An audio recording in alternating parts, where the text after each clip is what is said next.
thing, so I thought, I've got a TV that has jellyfish going. I'm gonna have that going, and I've got all, yeah, you got your Star Trek, yeah, awesome. And I'm like, all right, I can't do that, but I've got moving jellyfish. I can pull that off. Okay. Anyway, I'll share with you two poems. Go ahead, it's okay. This one was actually written on August 30th, and it was actually National Beach Day. And I was going to be doing something on the beach that day, and I was like, I'm gonna have to read this. And this one is called Earrings Glow on the Beach.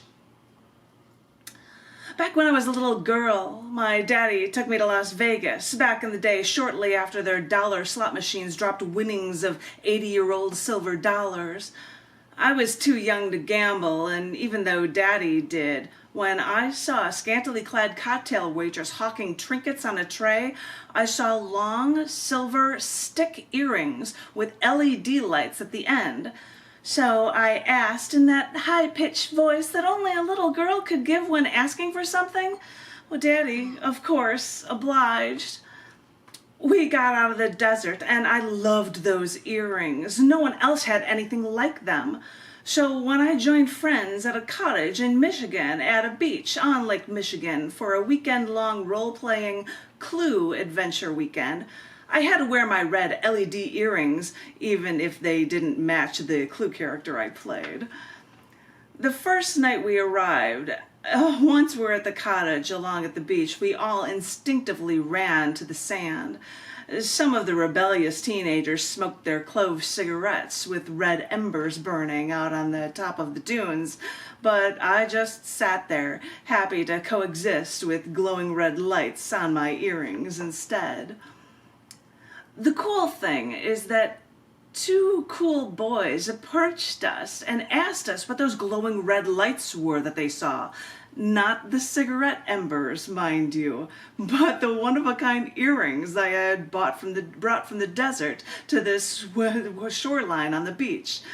I continued to dig my toes deep into the sand and smiling, realizing that it was a perfect place, and how perfectly so many different elements can come together on a beach like this, even if it was originally for coming to play out a Clue mystery. But really, there is no mystery here when you can breathe in the fresh water air, feel the beach sand through your fingers and toes, and look up from those earrings to see hundreds of new stars twinkling back at you in the night sky. It was fun doing it. Think about that. I'm like, I have to come up with something on the beach for Beach Day, and I've just had this memory. And it's a nice picture. and the other one, I think I may have, this is an older one. I don't have that many older ones in this book, but for Pluto Demoted Day, which actually happened on August 24th, I've got this one to share with you guys. Yeah, well, when you're deciding to write a poem every day of the year, you start looking for, and I'm like, Pluto Tomato Day, I've got actually something that might work with that one, and that is called 11 and 2 plus 8. Okay. Maybe I'm an observer, like an astronomer, looking out into the universe, trying to understand what makes everything, everything. Maybe I'm meant to be an astronomer, studying things colder than ice, far away. You know, Pluto is an aberrant ball of ice.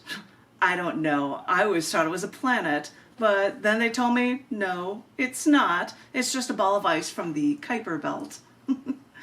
But molecule by molecule, we originate from the stars. And now I know we're all linked, our bodies formed by stardust.